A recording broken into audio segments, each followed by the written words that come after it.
আজ সকাল থেকে মনসুকা লক্ষ্মীনারায়ণ বিদ্যালয় ছিল আনন্দমুখর। বিদ্যালয়ের ছুটির পর সুব্রত কাপে অংশ নেওয়া কৃতি ছাত্রদের সংবর্ধনা সভার আয়োজন করেছিল বিদ্যালয় কর্তৃপক্ষ।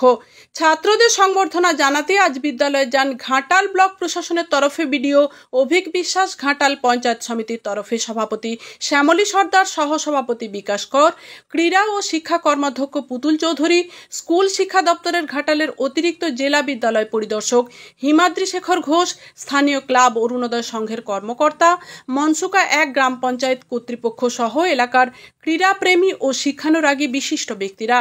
সংবর্ধনা সভা কার্যত চাঁদের হাটে রূপ নেয়।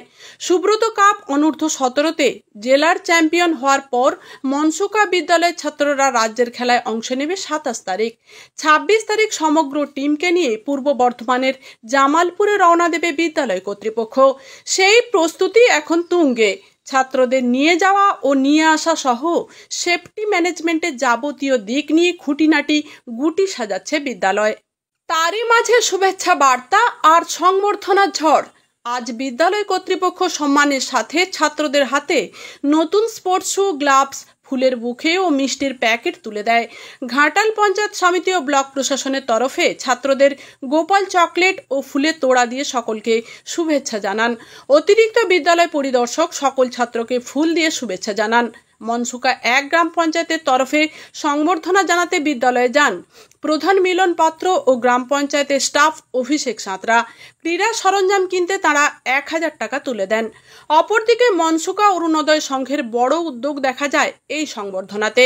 ক্লাবের পক্ষ থেকে টিম সুব্রত কাপের একটি গ্রুপ ফটো বাঁধিয়ে উপহার দেন বিদ্যালয় ও ছাত্রদের হাতে, সাথে ফুলের তোড়া ও মিষ্টির ভাঁড়। সব মিলিয়ে আজ মনসুকা বিদ্যালয় ছিল উৎসব মুখর। উক্ত ব্যক্তিবর্গরা ছাড়াও আজ সংবর্ধনা সভায় উপস্থিত ছিলেন বিদ্যালয় পরিচালন সমিতির সভাপতি, বিদ্যালয়ের প্রধান শিক্ষক ও অন্যান্য শিক্ষক শিক্ষিকা ও অভিভাবক ও অভিভাবিকা, অভিভাবক ও গ্রামীণ চিকিৎসক নিশীথ খামড়ই, অভিভাবক ও ক্রীড়া প্রশিক্ষক সাগর মণ্ডল প্রমুখ। মনসুকা থেকে মনসারাম করে রিপোর্ট। সংবাদ পাঠে আমি Papiya Bandyopadhyay, Republic TV digital media. আজকের দিনের এই পড়াশোনার এই প্রতিযোগিতার যুগেও যে ছেলেগুলি পড়াশোনার সাথে সাথে খেলাধুলাটাতেও এত নৈপুণ্য অর্জন করেছে এবং এর জন্য এদেরকে শুভেচ্ছা জানাই।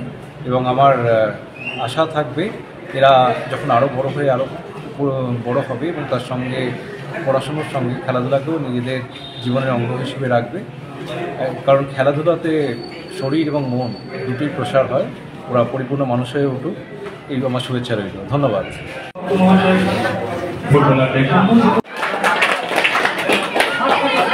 স্বাগত জানাই। তো আমি আমার বক্তব্যকে আর দীর্ঘায়িত করব। ইচ্ছা যদি ঠিক থাকে তাহলে অবশ্যই আমরা পারবো। আর এখানে অভিভাবক অভিভাবিকা আছেন,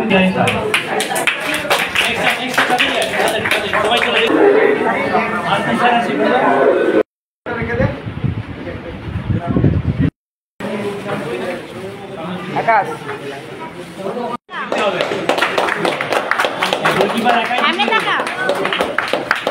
তো কাজে কাজে আমরা কিছুটা টেনশনে ছিলাম যে কি হয়। টসেও তো আমরা করতে পারলাম না। মেদিনীপুর সাব ডিভিশন যেমন টসে তারা ফাইনালে খেলার যোগ্যতা অর্জন করলো, খড়গপুরের সাথে খড়গপুর সাব ডিভিশনের সাথে ঘাটাল সাব ডিভিশনের খেলা, সঙ্গে সঙ্গেই ফোন করে জানালেন শান্তনবাবু যে আমরা জয়লাভ করেছি। বুকে সাহস এলো, শক্তি এলো এবং আমাদের যে ছেলেরা কি এলাকার মান উন্নয়ন করেছে, যাদেরকে নিয়ে গর্ব করার মতো একটা জায়গা তৈরি হয়েছে, তাদের আপনারা নিঃসংকোচে উদারভাবে আশীর্বাদ করুন। আপনাদের আশীর্বাদ ওদের ভবিষ্যৎ জীবনের পাথেয় হয়ে দাঁড়াবে। ছাত্রদেরকে বলবো যাতে আরো কঠোরভাবে তারা খেলাধুলাটা প্র্যাকটিস করে যাতে স্টেট লেভেলেও যাতে চ্যাম্পিয়নশিপ হয়ে আসতে পারে, সেই শুভকামনায় আমি রাখি। সব খেলোয়াড় যারা আমাদেরকে এই রকম বিদ্যালয়কে উচ্চ শিখরে পৌঁছে দিয়েছে, এতদূর অন্তত করতে পেরেছে, তাতেই আমি খুশি। আর আগামী দিনে আরো ভালো জায়গায় পৌঁছাবে, তার জন্য তো অনেক অনেক আশীর্বাদ রইলই। ওদের সঙ্গে থাকতে পেরে গতকাল আমি নিজেকেও গৌরবান্বিত মনে করছি। শ্রদ্ধা জ্ঞাপন করি যারা ওই খেলার প্রতি নজর রেখে এগিয়ে চলেছেন। আর যেটা না বললেই নয়, আপনারা জানেন এডিআই সাহেব আছেন, আমাদের বিদ্যালয়ের মাথার উপর প্রধান অধিকর্তা